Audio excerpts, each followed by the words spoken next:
Let's now have a look and see what's happening on the front pages of our daily newspapers. And I have to pull myself together. First up is the business day. And looking at the business day, so here's the story. Remember Eskom's results. So this is what they're talking about. The enemy within. Eskom fleeced of 20 billion rand. The utility battles to root out illegally printed power tokens. Here's a story for you. Rogue elements, including some from within, have fleeced Eskom of at least 20 billion rand over the past 3 years by printing and distributing electricity tokens using a compromised online vending system, delivering a further blow to the utility's attempts to move from its disreputable past. So yeah, that's a story worth having a look at.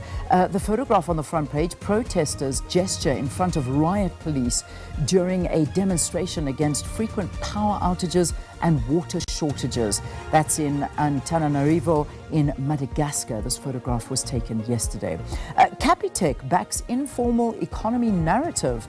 And Capitec's business banking proposition racked up about 182,000 businesses as clients by end of August, an explosive growth of, listen to this, 57%, with the group eyeing dominance in the informal sector. Amazing. So there we go.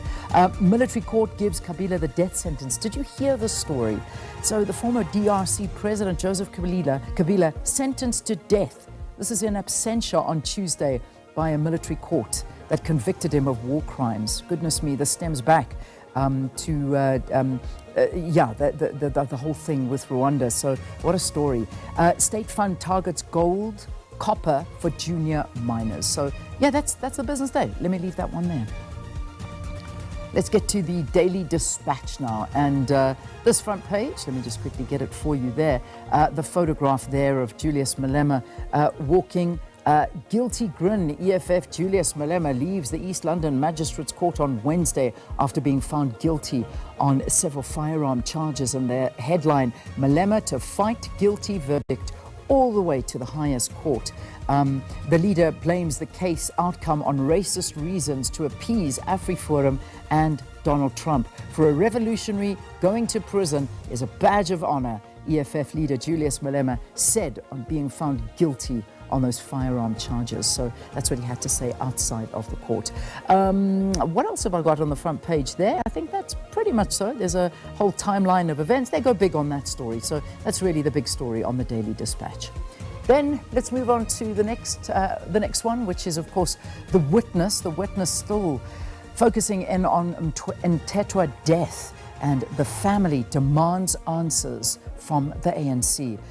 The family of South Africa's ambassador to France, Nathi Mthethwa, is seeking answers from the ANC about his death, while the party says it has contacted the family and is allowing them space to find the information that they need. So it's a very big one, and the family are asking the ANC and the government for more information, saying he's been a member since his youth, and we really expect something or someone to come here and explain to us what led to this death. So there's a big story on that one, with a photograph as well of the Hyatt Regency, and that's of course where the event took place. Then Malema stands defiant, vows to appeal firearm case conviction. We read you that one. And then driverless taxi escapes fine after illegal U-turn in California. Okay, well there you go, driverless cars and escaping tickets. Let's not talk about sex is what they talk about. Proteas women ready for the World Cup opener, and political meddling is the order of the day. Okay, that's The Witness. And then finally, let's go to the Cape Argus. 1.6 billion tender fraud rocks Cape Town. This was a massive talking point yesterday as well. A call for an independent audit, including an investigation by the Special Investigating Unit, has been made by whistleblowers and politicians as news broke of a major seizure operation of 26 addresses across the Cape Town metropolitan areas, which is believed to have resulted from a whistleblower relating to tenders and contracts to the value of 1.6 billion rand. You can read more about that story there.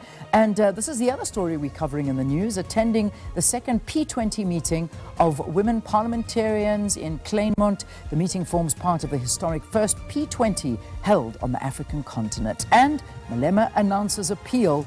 Supporters chant, "Kill the Boer," outside of the court. There you go. Those are the newspapers I'll voice for you, but we got more. Let's take a look at those on your screens.